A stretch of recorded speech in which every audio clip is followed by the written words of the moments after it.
Back in the 1920s, while silent film stars were busy building mansions in a sleepy Los Angeles suburb called Beverly Hills, a completely different kind of show was pulling huge crowds just down the road. It was a spectacle of deafening noise, terrifying speed, and all too frequent death.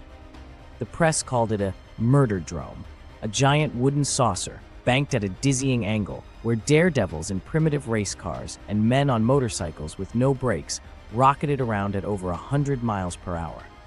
This is the story of the long-forgotten Beverly Hills Speedway. In the early 1900s, Beverly Hills was no glamorous retreat, but dusty lima bean fields. In 1906, the Rodeo Land and Water Company bought the land hoping for oil, but struck only water. Forced to pivot, they laid out wide boulevards, planted palms, and built the Beverly Hills Hotel in 1912 to lure wealthy buyers. Yet by 1919, the town held fewer than 600 residents, quiet, empty, and in need of an attraction. Investors saw the East Coast craze for auto and motorcycle racing and proposed a daring solution. If there was no gold beneath the soil, they would create it above, on a giant wooden speedway. The Beverly Hills Speedway was a colossal undertaking, a 1.25-mile oval built entirely of wood. Millions of 2x4 planks were stood on edge, nailed together into a riding surface 60 feet wide, all supported by a framework of timber and steel. The price tag, $500,000, a staggering sum in the 1920s. What truly set the track apart, though, was its radical banking. The turns, sloped a constant 35 degrees, used a spiral design that let racers fly through corners without slowing. On a flat track, such speed was impossible. Here, gravity pinned motorcycles and cars to the planks, making average speeds over 100 miles per hour the norm. Up to 70,000 fans filled the grandstands, watching from above as racers blurred into streaks of motion, their engines thundering across the city. It was thrilling, dangerous, and unlike anything seen before. The Beverly Hills Speedway's glory was inseparable from its danger. In the 1920s, the giant wooden ovals earned a chilling nickname, murder-dromes. Their smooth planks delivered breathtaking speed, but under the pounding of heavy machines, they warped, cracked, and sometimes tore loose, spraying deadly splinters into the air. Drivers hurtled into the turns at over 100 miles per hour with no seatbelts, weak brakes, and little more than courage to keep them alive.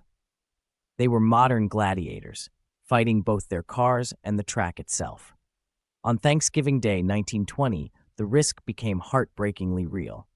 That afternoon's race featured Gaston Chevrolet, the younger brother of Louis Chevrolet, founder of the motorcar company, was fresh off a win at the Indianapolis 500 and poised to claim the national championship.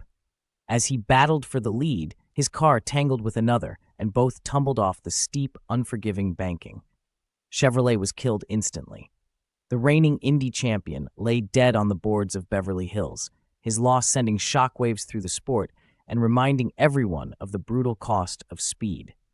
Such a tragedy might have ended the spectacle. Yet the allure of speed was too strong. Fans kept filling the grandstands, and the cars grew only faster. On April 24, 1921, the rivalry between Harley Davidson and Indian finally came to Beverly Hills. The opening championship races were held in front of a massive crowd. These motorcycles were stripped down to the bare essentials: no brakes, no clutch, no transmission. Riders push-started their engines and then held on for dear life with the throttle pinned wide open. To slow down, they'd hit a kill switch to cut the ignition.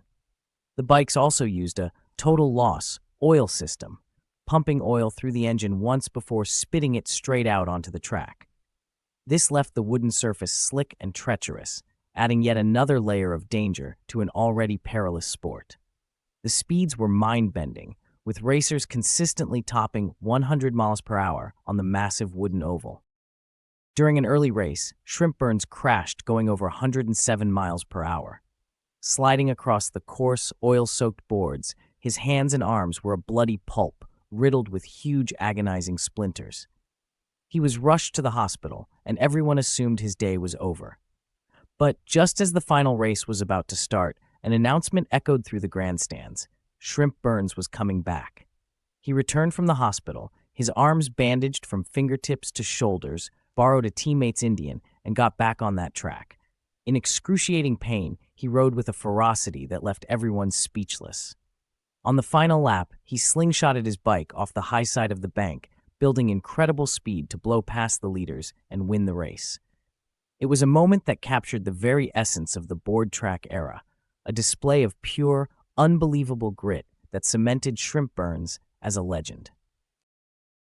On February 24, 1924, the Beverly Hills Speedway held its final race. A record 85,000 fans watched Harlan Fengler set one last world record at 116.6 miles per hour. Soon after, demolition crews dismantled the track plank by plank. The Speedway had been a roaring success, second only to Indianapolis, but it became a victim of its own triumph. Built to draw crowds to empty bean fields, it worked too well. Celebrities and investors stayed, transforming farmland into luxury estates. Land values soared, turning 275 acres into some of the world's most valuable real estate. Racing profits couldn't compete. Maintaining a wooden oval was costly. Selling the land promised a fortune. The ground was worth far more than the spectacle above it, and so the Speedway disappeared. Today, for those who know where to look, the ghost of the Speedway can still be found. The most famous landmark now standing on the old track grounds is the Beverly Wilshire Hotel. This monument to luxury, made famous in the film Pretty Woman, was built in 1928, rising from the very land where the Speedway's treacherous, high-banked northwest turn once stood. Every day, tourists walk across the exact spot where Gaston Chevrolet tragically lost his life, with no idea of the history beneath their feet. One must consider the transformation. A place once defined by noise, danger, oil, and grit became the foundation for a city that would serve as a global symbol of quiet elegance. The thunder of engines was replaced by the rustle of designer shopping bags. The great wooden racetrack is gone, but its legacy is everywhere. A ghost of speed and sound, forever hiding in plain sight, embedded in the very DNA of Beverly Hills.